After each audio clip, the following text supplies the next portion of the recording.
Right now, I'm challenging myself to see if I can make 128 Regulation H teams that are each different from one another over the course of 128 days. Why 128, you might ask? At the end of the 128 days, we're going to do something special where we battle every team against each other in a single elimination bracket to see which team emerges on top. There will be some competitively strong teams, there will be some gimmick teams, and there will be some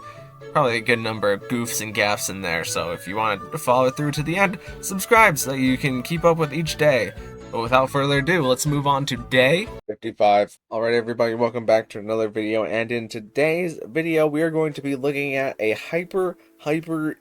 defense team. Previously, a while ago, we had hyper offense, and that team was great because it could exert a lot of offensive pressure very quickly and knock your opponent off guard. However, here we have the exact opposite, where we have a bunch of defensive components. Or, at least some of these are kind of hard-pressed to be called defense components, but they're Pokemon that have generally the highest defense or special defense stats. So let's go ahead and start talking about Hisuian Avalugg, who is a Pokemon that didn't really improve from its base form of just Avalugg, as normal Avalugg is just a pure ice type, and Hisuian Avalugg is an ice rock type, so you don't take sand damage anymore, but you gain quad weaknesses as in plural of those, and that's not good. But Hisuian Avalugg at least has some merits because it is so extremely slow, and Ice and Rock are good offensive types, it's just that you really can't afford to take a hit. So offensively, we're going to be using Avalugg's signature move, Mountain Gale, which is a 100 base power, 85% accurate ice type move, but it also has a 30% chance to make the target flinch, and since we're hopefully going to be getting up Trick Room with this team, it means that if we can get that 30% chance at the right chance after not knocking out a Pokemon, it means that Avalugg can create a lot of opportunity there. And we also have the Rock Slide, which can 30% chance flinch both Pokemon, but it's also stab, and we have the high horsepower for a bit of type coverage here. And we're Terra Stellar, because why would we ever need to change Ice and Rock as a defensive type? We're going pretty much all out on our offenses here, since we can't really afford to take a special hit anyways. We might as well go out with all our offenses and hopefully KO something before something KOs us. And the ability should actually be Sturdy on Avalugg, as we didn't have any budding type moves, so Strong Jaw isn't going to be doing anything. So that's a bit of a mistake on my part. It should definitely be Sturdy Avalugg, and I thought it was Sturdy, but I must have made it wrong. And we're also going to be using the Clear Amulet on Avalugg, so that when nothing is switching in and giving us an Intimidate on Avalugg, is that it was something that would really hinder Avalugg. Next up, we got Carbink, and Carbink is going to be our Trick Room setter on this team, as it's pretty reliable, as it also has the Sturdy ability, which means that a Pokemon has to double into Carbink or have a multi-hit move in order to keep Carbink from getting up Trick Room. And then once we get up the Trick Room, we have the option if we're going for the Endeavor, which will set the target's HP to the user's HP, and if we're at 1 HP from being attacked with one super effective attack on the previous turn, we can set the opponent to 1 HP, which effectively takes them out of the game most of the time. But we're a really defensive Pokemon, so we are also rocking the Body Press, so that way we don't have to have any actual attack investment to use attacks. And with the Cover Cloak, we won't be getting faked out on Carbink and be forced to flinch, and we're Terra Grass on Carbink to avoid getting put to sleep by Amoonguss' Spore. Next up, we got Tanky Toxapex over here, and this Toxapex set is mostly like a decent damage dealer, as we have the 2 stabs in the Sludge Bomb and the Muddy Water, which can create scenarios where we like poison the opponent or we get accuracy drops in the opponent, and adds a little bit of variability to our favor.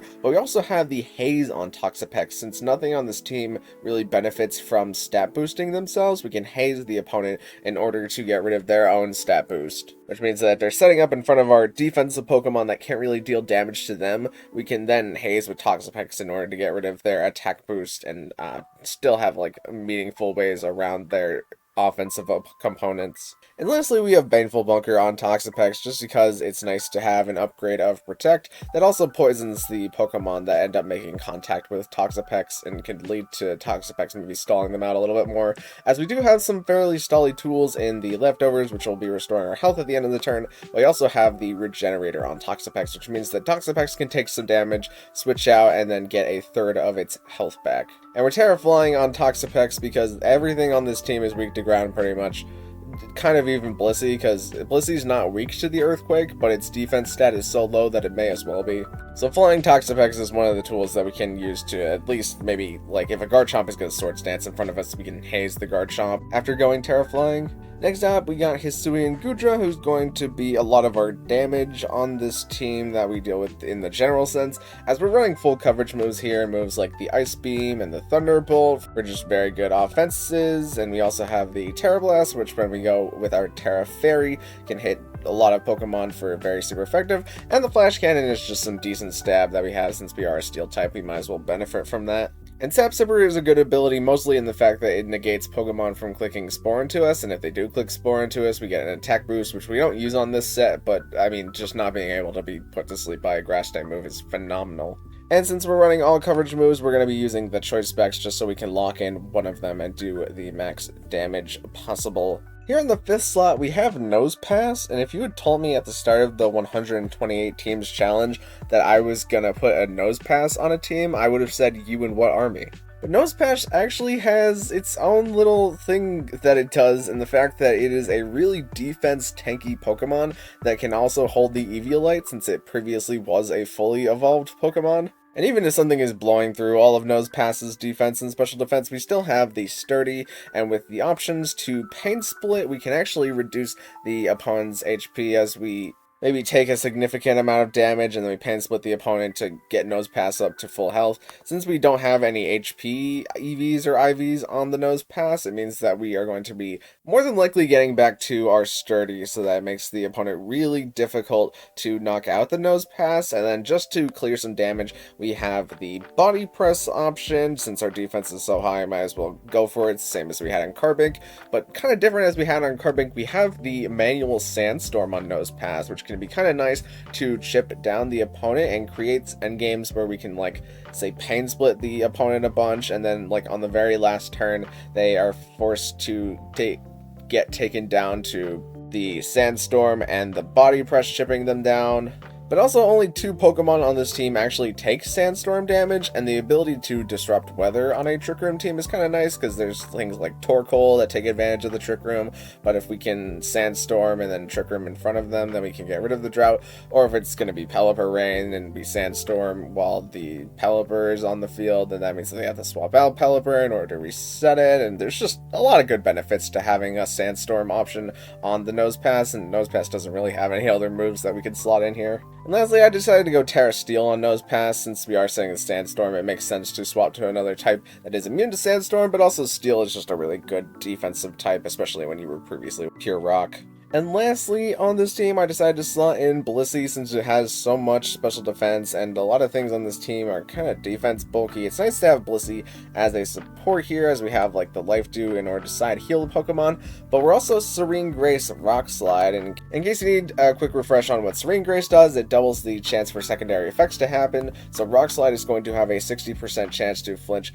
both opponents, so if we get under Trick Room where we need a little bit of variability to happen with Blissey, we're gonna have a pretty high chance of getting that 60% chance flinch. But we also have the option of Skill Swap on the Blissey, so that way we can give the Serene Grace to one of our other Pokemon, or if the opponent's strategy is just really based on abilities, we can give them the Serene Grace where they hopefully don't benefit from it. But Avalugg with like the Mountain Gale and the Rock Slide benefits from the Serene Grace, and Gudra with like the Ice Beam and the Thunderbolt benefits from it as well, and Toxapex with the Sludge Bomb and Muddy Water also really benefits from the Serene Grace. So it's not a crazy option to skill swap away the Serene Grace, I just think it only happens at one of the games that we're going to look at here in a sec, and it's not even that important to the game, but there's definitely some scenarios where you can go crazy after skill swapping the Serene Grace onto one of your other Pokemon, and then using the Blissey just to heal up that Pokemon for a while. And I gave Blissey the Figgy Berry. Since we have so much health, it makes sense to use a Health Berry to get a lot of that health back, and hopefully Blissey is not going to be going into physical attackers, so that way we can get the Figgy Berry off pretty consistently. And we're going Terra Ghost on Blissey, mostly to dodge fake outs, but dodging the occasional fighting type move is also kind of nice. So yeah, that's the basic gist of the team. Let's get into some battles. Alright, so first up we have a team with 3 starters, so they might be doing pledge moves things, and if it's like Sea of Fire pledge move, they can disrupt some of our sturdy strategy stuff. But they also have some fairly offensive components in the Dragapult and the Dodrio. I kind of hesitate to call it an offensive component, but it can really, it has a lot of good flying type damage, is the only thing that I can actually think I can say about Dodrio. But they also have their own Carbink, which just means that they could maybe flat out counter Trick Room with their own Trick Room. But the battle lets out, and they say that they actually really like my team and I'm very cultured, so we immediately lead Blissey into them in order to show them that the world is a harsh place, hopefully with a quick Rock Slide flinch. As the Torterra wood hammers into Carbink, but Carbink is sturdy, so it gets to live the attack, and their Carbink goes for Body Press, which full-on just KOs Blissey. But this means that they're not min-speed Carbink, since they were able to outspeed Blissey, and Blissey was sitting at 54 speed. But now we get to bring in Avalugg, at least, as they swapped Torterra into Primarina, and I protected Avalugg just because I wanted to get off the Endeavor into Carbink, and I thought there was a good chance that I might just decide to double Avalugg. So Avalugg protects from the Body Press here, and now we're going to rip the Terra Stellar as Carbink gets to protect, and we Rock Slide into Primarina, and that doesn't do too much damage, but they're Citrus Berry, so they actually get to live the follow-up Thunderbolt, but thankfully we get the Rock Slide flinch into the Primarina, as Primarina just protects for a turn, and the Rock Slide is going to take out Carbink, and Thunderbolt is not going to hit Primarina. Now they get to bring in Torterra, as Torterra wide guards, and we went for the Mountain Gale, but unfortunately we missed Torterra, so we only get to take it down the Primarina this turn with the Thunderbolt, as now they bring in the Typhlosion, and they Terra Ground their Torterra, and they crit Goodra with the Heat Wave, and they burn Avalugg with the Heat Wave as well, but the Headlong Rush is definitely going to take out Avalugg, which is too bad, and the Thunderbolt would 2-hit KO Typhlosion, so if we had not missed that Mountain Gale onto the Torterra, we probably would have won this game. But we also got the Rock Slide flinch, so it's not like super crazy unlikely. It depends on what the Primarina would have gone for on that one turn that it would have gotten flinched, and I don't think it would have been able to knock out Avalugg with the Hyper Voice, but crazier things have happened. But this is Avalugg that we're talking about, and Avalugg is not built to be special tanky, like, at all. Next up, we have a Rain team, question mark. They got Pelipper and Ludicolo, which would be their main Rain pieces, but nothing else on this team really screams Rain at me. So we get Blissey and Goodra in as they lead Sableye and Swampert here. And I'm kind of realizing that I don't really have anything to touch Swampert, as we previously discussed, everything is pretty much weak to ground, but this is actually Special Swampert, which gives Blissey a tiny bit more play here, as they swap Sableye out for Hariyama, and I decided to swap into Nosepass, and Swampert protects this turn, so we just get to Life Dew with Blissey in order to be at full health with both our Mons here. And I don't want Nosepass to get faked out, so we do that, and they Drain Punch Blissey, and that's going to take out Blissey there, but it's better that Blissey gets taken out when they're at full health, so that way they don't get all the healing from the Drain Punch. And now we get to bring in Carbink, who I figured I might as well gamble on the Trick Room as we Sandstorm with Nosepass to do chip damage over time into Hariyama, and we double into Swampert here to maybe get a Body Press KO, but we're a little far from a Body Press KO as Drain Punch comes out into Nosepass, and they Yawn into Carbink, so that's keeping us from going for Endeavor into Mons and then getting rid of them with the Sandstorm, but I decide to Pain Split the Hariyama to get full health back on Nosepass as they decide to Drain Punch into the previously Carbink slot, and they just Earth Power into Nosepass again, and Nosepass gets a Spadef drop, so it's not looking super good for Nosepass here, but now we get to bring back in Carbink, and we get to full health again on the Pain Split against Hariyama, and we get to Body Press down the Swampert to get rid of their biggest threat that they probably had on this team, and now they bring in Chimecho, so we Body Press into Hariyama with both of our Mons, and we get to take out Hariyama as they decide to imprison with Chimecho, so I'm kind of cautious against setting up another Trick Room, but we at least get to protect as they fake out into Nosepass, and they have Expanding Force on Chimecho, which Nosepass does not like, so I'd Terra Steel with Nosepass to perhaps get off another turn with it, and I just decided to set up the Sandstorm and then go for the Endeavor. Seeing as we can't Body Press the Sableye, so the end game for the Sableye is Sandstorming the Sableye, I believe, at this point. So we're just trying to get rid of the Chimecho in any way that we can, and hoping that Nosepass will live the turn. But they Expanding Force into Carbink here as we get to Body Press into Chimecho with both of our Mons, so that gets rid of the real threat to the Chimecho, and they Will-O-Wisp Nosepass, but I actually did not know that you could Pain Split Ghost types. In hindsight, it feels fairly obvious now, since Pain Split is more of a status move than it is an actual physical attack. But I definitely should have just been Pain Splitting the Sableye in order to live the expanding forces from the Chimecho, but I'm glad that I at least figured out the end game here, and it's just a strange end game here with Nose Pass, where we have to Pain Split and then Sandstorm down a Sableye. Next up, we have an opposing sand team here, where they're using 3 rock types, but they're also using Mandibuzz, who doesn't care about sand, and Goldango doesn't care about the sand because it's a steel type, and Blood Moon Ursaluna is a ground type, so it doesn't care about the sand either. They decide to lead Mandibuzz and Blood Moon Ursaluna, as I decide to lead Hisuigui and Nose Pass, and Mandibuzz goes for the Tailwind here as they decide to Hyper Voice with Ursaluna, and that gives them a special attack boost, and we just get to Ice Beam into Ursaluna, and it does not take it, and I doubled it with Nose Pass just in case they went for Earth Power, and I was able to KO both Mons, but I was pretty sure that the Earth Power wasn't going to be able to KO either Pokemon, since both of them are pretty bulky, unless the Ursaluna was like choice specs or something, but I felt like that would be kind of crazy to have on this sand team. But they bring in Tyranitar here, and that sets up the sand for the rest of the game, and they start snarling with the Mandibuzz, mostly just to lower Goodra's special attack, and they go for the Rock Slide, and they miss the Goodra here, and we get to Ice Beam Mandibuzz for a decent chunk of its health, and we Pain Split the Tyranitar to deal good damage into it, but also to get our Sturdy back, and Mandibuzz breaks that Sturdy immediately with the Snarl, and they go for the Rock Slide again, maybe hoping for a flinch, but they do not get it here as we Ice Beam into Mandibuzz, and we Body Press into Tyranitar, taking out Tyranitar, and now it is just the Lycanroc as I swap out in order to get rid of those special attack drops on Goodra with Carbink in the back, and they Terra Ghosted their Lycanroc, which I mean, I know I can Pain Split the Ghost types now, so I figure I might as well do that. But since Lycanroc is a ghost type, we cannot touch it currently with the Body Press, but we also can't touch it with the Sandstorm chip because it is Sand Rush. So I decided to double switch out both my Mons here, and since we have Trick Room up, we can just Terra Stellar our Avalugg, and Goodra can clean up just in case we had that 5% chance to miss our move on the Avalugg's high horsepower. Next up, we have a Slaking team, but they don't have any of the usual things that you use to get rid of Slaking's ability, like Galarian Wheezing or the Grafaiai that can doodle, which made me think that they are either skill swap on Weirdeer or they're skill swap on the Sableye in order to get rid of Truant on Slaking, and they also have the Alcremie for like the damage amp with the Decorate, and Chandelure and Basculegion are going to be kind of difficult to break. As we saw, we don't duel super well with ghost types whenever we only have things like Carbink and Nosepass on the field. So I decided to lead Carbink, and Toxapex gets featured in this game as they decide to lead Slaking and Sableye, and I just Baneful Bunker with Toxapex, and they do skill swap the ability off of Slaking and go for the Double Edge here as we get up our Trick Room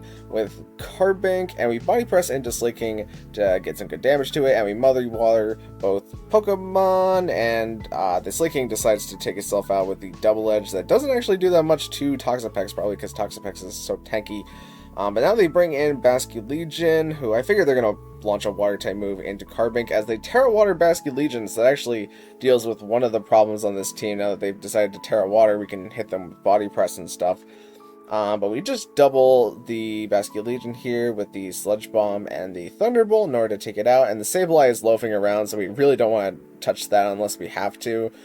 So we Muddy Water Chandelure and gets the accuracy drop, and the Thunderbolt is also going to pick up KO into Chandelure, and they decide to skill swap the Truant onto Goodra, but we can fix that by just swapping into Avalugg here, as they Poltergeist into Avalugg, and we just finished the game with the Muddy Water on the Sableye. And lastly, we have a game against a Dozo team here, but they also have the Revive for Dozo and like the Palma with Revival Blessing, and Talonflame, Dragonite, and Goldango are just all really strong offensive pieces right now. But I figured that they're going to lead Dozo and Talonflame, so I decided to lead Carbink and Toxapex, and the only way that this turn can go really wrong is if they decide to Brave Bird and like Wave Crash into Carbink in order to take it out and not get up our Trick Room, but I really did not think they were going to do that. So we Baneful Bunker with Toxapex here as they do go for the Tailwind with Talonflame, and they go for the Earthquake with Dozo, and we see how much that does. So we get up our Trick Room with Carbink, and they decide to form a full Dondozo Tatsugiri mode, confirmed here, but we predict this by going for the Endeavor into Dondozo, which does a ton of damage into it, and we get to haze away the Dozo's boost, which means that the Earthquake is going to do about the same damage as it did last time, but Carbink does not get knocked out by it. So we get to Endeavor the Dondozo again, and the Sludge Bomb is going to pick up KO into Dozo. Disregard that crit, really does not matter there. So we Endeavor the Tatsugiri in order to bring down its health, and then we Sludge Bomb into that too in order to completely take out the Dozo mode, as the Goldango goes for the Make It Rain, which is of course going to take out Carbink, but it doesn't do too much damage to Toxapex, and now the Goldango has a special attack drop on it, so we really don't want to haze if we don't have to, and Blissey is just here mostly to pressure Rock Slides, but the Talonflame can't safely Brave Bird into Blissey because it does have the priority here under the Trick Room. However, if it Brave Birds the Blissey, it's probably going to have a lot of damage done to itself in the recoil since Blissey has such a high HP stat here. And Blissey also does not care about Goldango since Blissey's special defense is so high and its HP is just so high that Goldango is really not a threat here, and it seems to only be clicking Make It Rain as we'll see in a sec here. So we get the Muddy Water off with Toxapex, but Goldango seems to only want to click Make It Rain, which makes me think that the only thing that it can click is the Make It Rain, as the Brave Bird is going to cause Toxapex to take itself out on the Toxapex, and they're just continuing to lower their special attack with Goldango, as Blissey's not really caring about it, getting off that life dew in order to heal itself back up, and they're just continuing to Make It Rain into our Steel type, but the Thunderbolt is going to 2-hit KO, and we do skill swap the Serene Grace onto Goodra, so if it was a 3-hit KO, we would have a not terrible chance to paralyze the Goldango with a Thunderbolt if it lived that next Thunderbolt, but I mean, the Serene Grace skill swap happened. Most of the other games, Blissey was just getting knocked out in one hit from a physical attack, but this is the one time where Blissey was able to make it to the Trick Room endgame. So yeah, that was the hyper defense team. Pretty much this team doesn't do too well into Spore except for Goodra or Terra Grassmons, so if you can manage to disable this team and then build up your damage in order to take them all out, then there's not much counterplay that this team can have. However, sometimes you just need a turn or two to stall with your Pokemon in order to bring in something that does enough damage, and I think that that's what this team really excels at, is buying 1 or 2 turns to just really stall. But thank you guys so much for watching. If you liked it, maybe consider leaving a like on the video, and even consider subscribing, because both of those things will help me out an absolute ton, and I will see you in the next one. Thank you.